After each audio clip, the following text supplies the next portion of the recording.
Hey, it's Brandon here. This episode is brought to you by Xenium HR. The demands of HR and payroll are endless. And that's why Xenium provides a complete solution for both, so you can focus on what you do best, growing your organization. Learn more about the complete HR and payroll solution at xeniumhr.com. Today's episode features Pamela Hackett. Pamela is the author of Manage to Engage: How Great Managers Create Remarkable Results. We talked about how there was an unusual jump in engagement from before the pandemic to during the pandemic, and I asked her why that was. We also tackled the whole point of disengagement and why it happens in the first place, and it leads to managers. So we talk about how, as a manager, we can engage our people more, and we talk about ideas such as the 1-5-30 plan. I think by the end of the interview, you will have plenty of things that you can take back to your organization to start engaging your people a lot more. Enjoy today's episode with Pamela Hackett. Reach out to me on LinkedIn, Twitter, Instagram, any of those places. Have a fantastic week. We'll talk to you next Tuesday.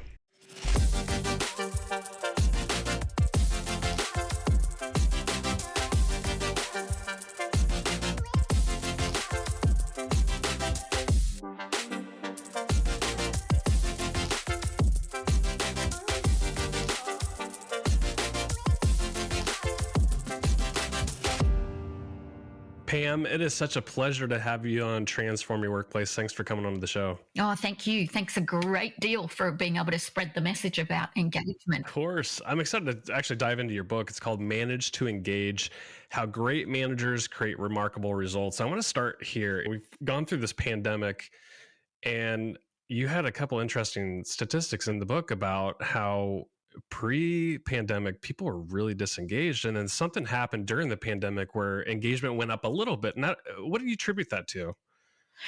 I actually think that it gave people a cause. So notwithstanding the great human tragedy and the economic and the social and the wellness and all of that stuff, but it rallied people to come together on a common cause, which of course is what we all know to be a huge engager, if you like, day to day. But during the pandemic, it kind of forced us all to do that, right? We all stepped up and we all did our bit. And so that did give us a spike. And it also gave us some lessons learned that say, boy, we've got some things now that we can really learn from, where we know that these people who traditionally sometimes will get called underengaged, disengaged, or resistant to change, these guys all stepped up. So maybe that's not the problem. Do you think that we'll regress to our old ways, and once the newfound purpose and engagement might wear off, if we kind of fall back into our old habits? Well, I think so. Two ways to answer that. And one is that the engagement scores, of course, drop down again. And that's because kind of the new reality is set in and people are getting on with life in this new world. So I think that we have this huge opportunity to get back to that spike that we experience, but make it a plateau and then continue to work on it.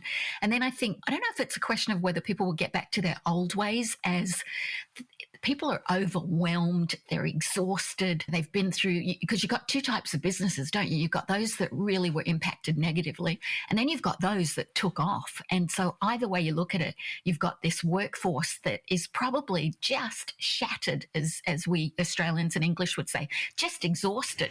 And so you've got to figure out how are we going to keep everybody moving forward. And so I don't know if it's that they'll slip back, because I think managers have really taken a big step forward to understand how important it is to engage. They just may not know pragmatically what are the solutions and how can we keep moving forward? How can we make engagement a priority, and how can we up those statistics? How do employees get disengaged in the first place? So if we're looking at pre-pandemic, and even now where we're sort of worn off and the engagement scores are going down, what are the causes of that? Scarily, it is the boss. So overall, the biggest impact on engagement is whoever your direct boss is. If you don't have a great relationship with them, if you don't have that sense of camaraderie with them, of being able to connect with them routinely, if you don't have that great boss that is able to engage you, then you're probably going to be under-engaged or disengaged. So most of the reason that people, it's like that old saying goes that people don't leave companies, they leave bosses. But there's also the aspect of you could have a really good boss, but you happen to be in an environment that just isn't working. The equipment's always down, or they're not reinvesting in that business. And so you get up every day and you've got to deal with the same problems every day. And so that it might be the ecosystem, but predominantly it's, I hate to say it, but we as leaders and bosses, we're the guys accountable for under engagement. It's pretty wild to think that a boss has that much power over happiness of employees. I mean, think about it, like a larger company where there's tons of bosses, there's a layer of middle management, and in one department or one function with one boss, you might have a completely different experience than somebody across the organization who's got a fantastic boss. Yeah, exactly right. It's why you do have big companies where you can have pockets of just absolute excellence and people love it. And then you can have, whole business units that are completely under engaged, and it's all about how they manage. Yeah. You said in the book that the way work is done lacks humanization. What do you think we could do to make work a little bit more human? I think it boils down to actually making that human connection. So if you think about the average day of a manager, particularly the frontline guys, I have humongous empathy for any person who is a frontline team leader, supervisor, manager, the guys running mine sites or running a shift crew that has to go underground, or the guys who are in a claims department in an insurance company. Everybody's got so much coming at them, that so many plates spinning and balls in the air, that they're trying to cope with their day job, and at the same time, they've got to really engage with people. They've got to make that connection. They've got to routinely check in with them, not check up. And so it's a big deal today. It's just such a more complex kind of a world that everyone has to do business in, that I can fully understand why managers are not focused on the people side, but they have to, because there's no amount of paperwork, reporting, technology, devices that are going to make up for that human contact. So as simple as that sounds, one of the starting points pragmatically is to connect routinely with your people and check in. Don't check up on them, check in on them, see if they need help, or give them a pat on the back. It really is a case of checking in. That's the starting point. And then there's a whole bunch of other things. Yeah, there's one point that you made in the book that you said we're in a human ice age right now at work. What would you mean by that? I thought it was clever. It is a case of the planet is warming up and the people side is icing up, because again, everybody's got their noses in their technology and into their reporting and into the next crisis, and they're not actually raising their heads out of that technology. They're not raising their heads up. I always call it heads up, but they're not connecting with people. And that causes that icing over, if you like, of the workplace, where the more disconnected people are from one another, particularly between the boss and the rest of the team, the more disconnected you are, the less comfortable you are, the less warm you are to each other, right? So it just ices right over. Is there any ideas you have for getting people to get their heads up and not in the devices so we can connect a little bit more? Is there anything you do intentionally to make sure that people are connecting, whether it's colleague to colleague or colleague and manager? Yeah. So it's funny, a couple of weeks ago, I had a senior executive team, and one of them was the big boss, the big cheese. And he said, he really did repeat what I just said, and that's that there's so much coming at me and I've got so many crises going on. I just don't have time to connect with my people every day. And I said, then two things have to change. One of them is make sure you got the right people on the bus, because that's almost the table stakes. So if you're comfortable, you've got the right people on the bus, then the more you connect with them, the less you're going to have to worry about crisis. And it becomes a real catch-22 that if you do not connect with them, you probably are going to continue to keep your nose in your device, in your crisis, in your admin.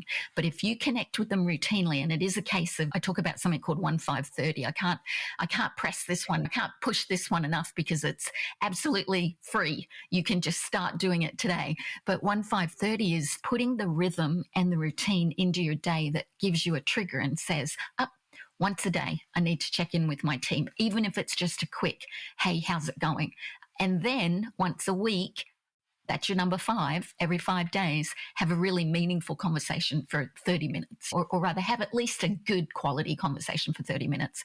And then once a month, have a really meaningful conversation about career and development and coaching. But if you practiced 1-5-30 with your team members each and every day, and you say 1 is just 10 minutes, 5, I'm going to spend 30 minutes with my guy, and then 30, I'm going to spend an hour with them. That actually gives you that beautiful connection that becomes routine. People expect it. They don't think you're micromanaging because they get into that routine as well. They know if they've got a problem, my boss is going to poke his head in or Zoom in front of me on Teams or something pretty soon. I can raise it then. And you start to earn the right to have a conversation that is not just more engaging, but probably more productive, because you'll be able to earn the right to talk about performance improvement routinely, all those things that managers get uncomfortable with, and why annual performance reviews don't work. Do you ever get pushback from managers that you might work with that say like, no, I can't implement something like this, the 1-5-30, it's just I don't have enough time? Or like what kind of arguments would you hear about why they wouldn't do it? All those things I talk about in terms of the next crisis, or there's too much going on, or I've got a day job that takes precedent over making connection. And really what you have to say then, I hate to make it this blunt, but if you don't have time to do that, you should be a specialist. Yep. You shouldn't be a manager. Agreed. You should just put your head down. Again, in good Aussie speak, head down, bum up, you get your stuff done. And then on the other side, let's get the guys who really do want to engage with people. Let's get them into the roles of being the managers and the leaders and the supervisors and the team leads, because it is a choice. What do you recommend for implementing the 1-5-30? Is it just a matter of scheduling it on the calendar and making sure there's a regular cadence there? Or do you have any recommendations?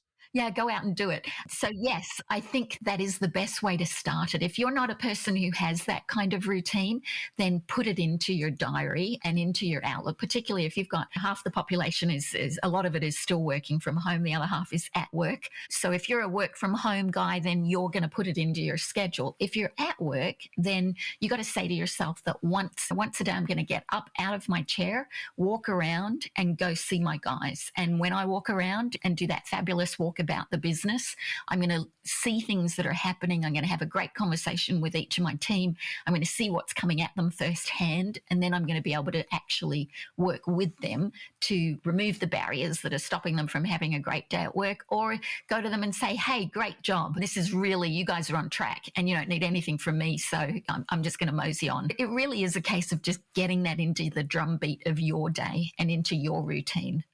All right, the big question here, and your book is centered around this question. Are most managers managing to engage right now, or what would you say about that? I'm going to say their hearts are in it. I'm going to say that nobody gets up and says, nope, I'm not going to work with my team today. I'm going to completely disengage them and I'm not going to do anything to make their lives better. I don't think there's really too many people who fall into that category, thank goodness.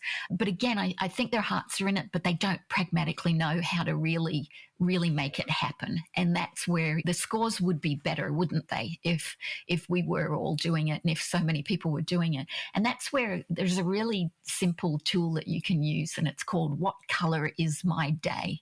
And you really sit back and put kind of a time log to each of the buckets of how you spend your day as a manager or a leader. And each of those colors, you pick, name them whatever you want. Yellow might be admin, green might be when I am engaging and connecting, blue might be coaching, or whatever you want to pick as your colors. But just assign a color to each one. In crisis, make that red. And then say to yourself, pick red and yellow, how much of my day is spent red and yellow? And if there is a high proportion of red and yellow, you really have to say to yourself, okay, I need to do something different. I need to really dig into, why am I spending all my day in crisis? And why am I spending all my day with admin or in my technology? And then look for those root causes. And again, if you spend more time connecting with your guys, the likelihood of that red and yellow reducing is pretty high, because you're going to know what's coming down the line. You're going to be talking to people. You're going to get prevention into your day. You're going to be able to actually prevent some of those crises. And you probably don't have to spend as much time analyzing your reports, because you're going to know firsthand what's going on. You wrote that confidence is a multiplier. What did you mean by that? And if confidence is truly a multiplier, how do we instill confidence in our people? So confidence is one of those things that when you've got it, you can rule the world. And when you don't, you really can't do anything, right? And so it is a case of building that confidence. And confidence is, in the way that I look at it, I always say you got to out the doubt. So the first thing you have to do is get rid of the doubt that's in business. Are we really going to be able to make our numbers this month? Can that leader really do his job? Are these new guys really going to help me? Or is this equipment really going to be the answer to all our prayers? And so you've got to deal with all of those questions that kind of niggle people when they get to work, right? And you've got to think about what those are and then deal with those and respond to them. Don't ignore them. And then on the other side of it, you want to really instill confidence in your guys that you are there for them. You do care about them. You can do the work that you're there to do. And of course, then the other part of it is people lack confidence often because they don't have the capability to perform their job. And so again, as the leader, you've got to identify that. Where are these guys who you just know their hearts are there, but the skill isn't there? And you can train that. It's really tough to train an enthusiastic, wonderful soul that comes in and wants to rule the world. You got to hire for that. But boy, can you train the skill. And when you put those both together, you get real confidence that happens in your business. Yeah. So let's pull the thread on that a little bit more. What do great managers do to develop their people? Probably first starts with identifying those skills gap, right? And then developing them. Like, how much time do managers spend on developing their people, and how do they do it? So I think people development is an ongoing, everyday thing. So you've got the formal stuff that you do that is that very formal based training where you're going to send somebody to a class or a course, or you're going to maybe put them in a situation where they can get the experience that will also train them. But at the same time, if you think through that concept of 1-5-30 and you're speaking to your team routinely and you're talking to them about where the gaps are in performance in a routine fashion every day, then you've got those coachable moments that present themselves everywhere. And you can be literally closing the gap on the variance, if you like, between what people planned on doing and what they actually did. You can take a look at what's causing that gap and then say to yourself, okay, is this something to do with the ecosystem or is it a skill deficiency in my team? And if it's a skill deficiency, you can address it there and then, whether that is coaching that is something immediate that you can do, or whether you say, oh, geez, we ought to get Jim over here to give you some time to talk through how to deal with this, or you set that class and set people up to actually do formal training. But if you look at it that way, then development is an everyday, again, routine part of being a leader and a manager in business today. And the beauty of that you also get, you get a double whammy. You talk about a multiplier, you get a double whammy that you're actually going to start to build continuous improvement into your business because you're going to be continuously talking about how you can improve because you're there connecting with people, seeing what's coming at them and being able to do something about it, either you fixing it or freeing your guys up to fix the problems themselves. But you get that double hit. You get the continuous improvement really being built into and baked into the DNA of the business, and you get almost continuous development happening as well. So I think it's both formal and informal that really counts. One way that I'd imagine employees can be engaged is by having connection with other people. What are some of the core principles for improving connections at work, whether it's the boss, colleagues, whatever? But I imagine that would spike engagement to have meaningful connection.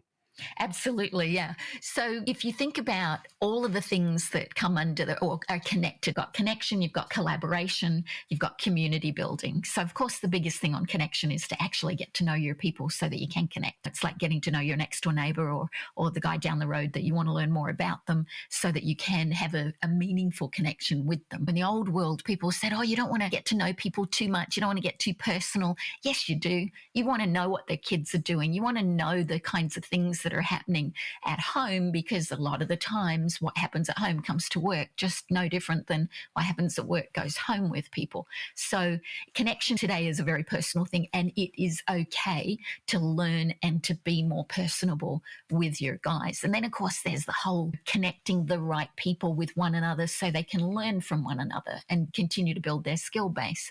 It's about putting the right kind of teams together where collaboration can easily happen. It's about learning learning from the guy in the next department and opening the doors to that. So you're not sitting in a silo operating in your own little world. And it's about building real communities so that you've got little pockets of excellence that happen and people get that community spirit going and they start to kind of feed off each other in a positive sense of learning more things, new things, different things they can bring to work to be more interested and interesting for one another. Towards the end of the book, you wrote that freedom comes from being empowered. So if people crave freedom and autonomy, I know I do. How do managers make this shift if they haven't let go of the reins, so to speak? This really is that concept of the more you get to know people, the more confident you feel as a leader. Yeah, and then you can actually let go because you know that someone is going to be able to do this. Whole concept of freedom and autonomy is when I first started thinking about writing Manage to Engage, it was actually years ago, and it was when the Arab Spring first came up. And you saw all these people who took to the streets. And my favorite phrase out of that was, it was kind of like, how come people will take to the street for what they believe in, but find it tough to get out of bed to take to the street that takes them to work? And a part of that is that sense of freedom. You want to do stuff because you want to be free and autonomous. And of course, we all know what happened with the Arab Spring, but fast forward past that and kind of relate to business. And if you can bring that sense of freedom, that sense of autonomy to people, the ability to say, you've got this. I'm going to give you all the instructions in the world that you need, but you've got this. And then I'm going to get out of the way and just let you be great, let you be remarkable at your job. And then you know where I am, and I'm going to touch base with you and check in once a day. If you need help, yell, we'll talk then. But if you need something in between. But I think that's it, is managers need to have the confidence to let go. And then the teams need to demonstrate. It's a two-way street. They need to demonstrate they have got this. They can do this. If you could speak to the managers and leaders that are listening to this podcast and tell them, do one or two things immediately, and it's going to improve the engagement of your employees like right away, what would you start with? What would you tell them? So of course do 1-5-30 because that's straightforward and simple. Of course be heads up because that's, you can take your nose out of your technology immediately. But there are a couple of other things that I think niggle people. So I use this concept of flying monkeys. A flying monkey is when you want somebody to do something, but you're going to blame it on someone else as to why they should do it. So you'll sometimes hear managers come over and say, okay, listen, Pam, I really want you to do this, but actually I need you to do it because my boss has told me it has to be done. And the moment you do that, you abdicate all responsibility yourself and you make it something that someone else is telling you to do. And of course, what do you do as the recipient of that? You think to yourself, well, he doesn't really want me to do it. What he really is telling me to do it is because someone wants him to do it. So maybe he doesn't believe in it. And that causes a lot of people to back off and think, ooh, this isn't a really good environment. Stop using the flying monkeys. Just be really accountable yourself. We need to do this because we've got a problem with production right now.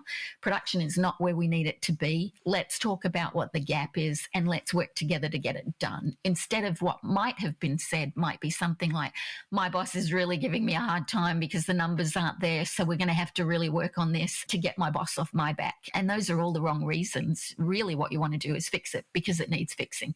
And if it doesn't need to be fixed and you're still using someone else's kind of excuse to get it done, then go talk to your boss and tell him to stop using flying monkeys.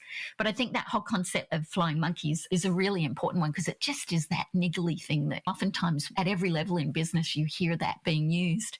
And then another one is the concept of energy vampires. Take them out of the business. I think that people are reluctant to act. Concept of one bad apple, it really does cause the entire cart to be impacted. And if you think about the concept that good news doesn't, all it prints is white space. No one wants to talk about the good news, but boy, does everyone want to, right. Everybody wants to talk about what's going wrong in the business. And I think you've got to really address those energy vampires because they can bring everybody down.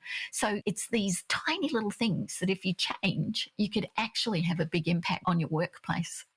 Pam, I've really enjoyed our conversation. Your book is Manage to Engage: How Great Managers Create Remarkable Results. There's so much good stuff in this book for managers to help increase engagement inside the workplace. And I know most organizations, they really need this. So I encourage people to go pick it up. Where can people learn more about you? You're the CEO of Proudfoot. Anything that you want to share with people as we part? Oh, sure. Yeah. So proudfoot.com, we're an operations consulting company. So that's fancy speak for we make major changes in business and that are measurable. So big transformations. But you can contact me through Proudfoot. You can contact me through PamelaHackett.com. And of course, the book is available at just about any bookstore and Amazon. Pam Hackett, been my guest today. Thank you so much for coming on. I appreciate it. Oh, I thank you very much as well.